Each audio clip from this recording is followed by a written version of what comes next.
يلا بينا. معاكم باسل هيثم من صفحة الجمهور. هنتكلم على كل حاجة ليها بالكورة، هحللكم ان شاء الله. هنحلل مع بعض كل مباريات الاهلي ان شاء الله في كاس العالم للانديه. ان شاء الله النادي الاهلي يشرفنا باذن الله ويرفع راسنا زي كل مره. طبعا الاهلي طبعا فريق كبير بيشرفنا في كل حته، في اي مكان بيقدر، اي بطوله يقدر يدخلها بيعلي منها وبيشرف مصر طبعا. فنقدر نحلل كل حاجه مع بعض ان شاء الله في قناتي الجديده، قناة الجمهور. بتكلم على جنون الكورة، ان احنا كلنا مجنونين بكرة القدم، مجنونين عامة بالتشجيع، مجنونين بحب الكورة، مجنونين بتشجيع فرقتنا جدا. فطبعا انا طالع اتكلم طبعا في جنون الكورة وحب الكورة، ونحلل بكل مصداقية، ونحلل ان شاء الله نبقى قد الواجب معاكم، نبقى قد الثقة ان شاء الله، نبقى قد الثقة. وهنبتدي ان شاء الله حلقتنا، اول حلقة ليا في الصفحة بتاعتي الجديدة، وان شاء الله طبعا تدعموني باذن الله، كل اخواتي وكل الناس اللي ان شاء الله يدعموني صفحتي الجديدة. وهنبتدي، يلا بينا. طبعا اول حاجة معانا في كذا حاجة، طبعا في كذا نقطة هنتكلم فيها.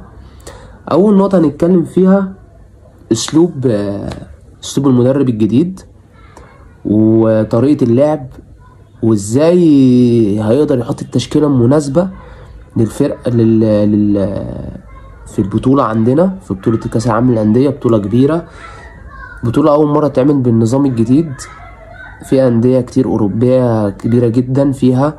بطولة صعبة جدا، هي البطولة دي نسخة من نسخة كاس العالم للمنتخبات، بس عاملينها للأندية عشان بس الصورة برضك في ناس كتير مش عارفة البطولة ماشية ازاي. تمام، بتبقى مجموعة، كل مجموعة فيها 4 فرق. تمام، الأهلي طبعا مواجهاته صعبة جدا، معاه بورتو البرتغالي، فرقة أوروبية رخمة صعبة جدا. ومعانا انتر ميامي، طبعا انتر ميامي طبعا كلنا عارفين مين فيها وايه الصعب فيها. طبعا فيها ميسي وسواريز وبوسكيتس وألابا. فالماتش هيبقى صعب جدا على الاهلي، بالذات في امريكا وفي وسط الجمهور امريكا عامه، وضغوطات المباراه وضغوطات الجمهور عامه. هيبقى اول ماتش في بطوله جديده زي دي، فهيبقى الموضوع هيبقى صعب جدا على اي فريق هيلعب مباراة الافتتاح، وان شاء الله الاهلي هيبقى قدها. ومعانا طبعا فيليب بالميراس، طبعا عارفين احنا فيليب بالميراس طبعا فرقة صعبة برازيلية. الكرة البرازيلية طبعا كرة رخمة، كرة مش سهلة. امريكا الجنوبية كلهم طريقتهم في اللعب مش سهلة يعني. طبعا بالميراس احنا لعبناها كذا مرة وعارفين طريقتها عاملة ازاي واسلوبها عامل ازاي في اللعب. فرقة صعبة جدا في الاسلوب بتاعها، في التكتيك عندها. يعني مواجهاتنا معاها ما كانتش احسن حاجه. يوم ما كسبناها ب 2020 طبعا، لما لعبنا بايرن ميونخ طبعا. تمام، لما كسبناهم ضربات جزاء. ففرقه صعبه. فمواجهه الاهلي ان شاء الله، مجموعتنا احنا على فكره، مجموعه الاهلي مجموعه من اسهل المجاميع. انا شايفها بالنسبه لي مجموعه سهله جدا، انا مش شايفها يعني سهله بالنسبه للمجاميع التانية. يعني انت بص، روح شوف العين معاها مين، شوف الهلال معاه مين في المجموعة، الوداد معاه مين في المجموعة، الترجي معاه مين في المجموعة.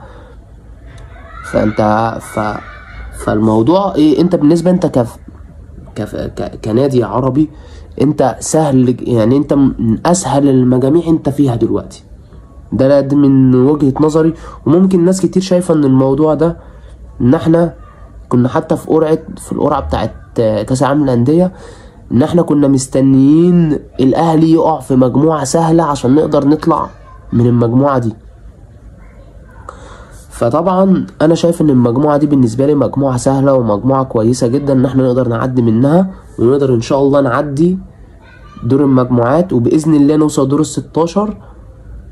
كل ده بفضل ان شاء الله اللعيبة بتاعتنا اللعيبه تبقى رجاله ويبقوا قد وجودهم في البطوله زي دي، ويثبتوا لكل الشعب المصري ويثبتوا لنا كلنا، الجمهور يثبت لكل الجمهور ان النادي الاهلي رايح عشان يوصل لاعلى درجه في البطوله. احنا مش رايحين نلعب ال3 مطوشه وخلاص وهنمشي، لا احنا رايحين نعمل حاجه كبيره قوي في البطوله دي، ورايحين باذن الله الاهلي رايح يعمل كل حاجه كويسه في الماتش ان شاء الله، عامه في مباراه الافتتاح او في ماتش بالميراس او في ماتش بورتو.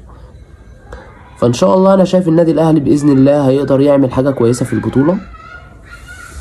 وانا طبعا يعني كلنا ان شاء الله احنا جمهور الاهلي او جمهور الزمالك، جمهور الشعب المصري كله اكيد طبعا هنبقى في ظهر النادي الاهلي وهنشجعه في كل مكان وفي اي حته وفي اي زمان. احنا ورا النادي الاهلي.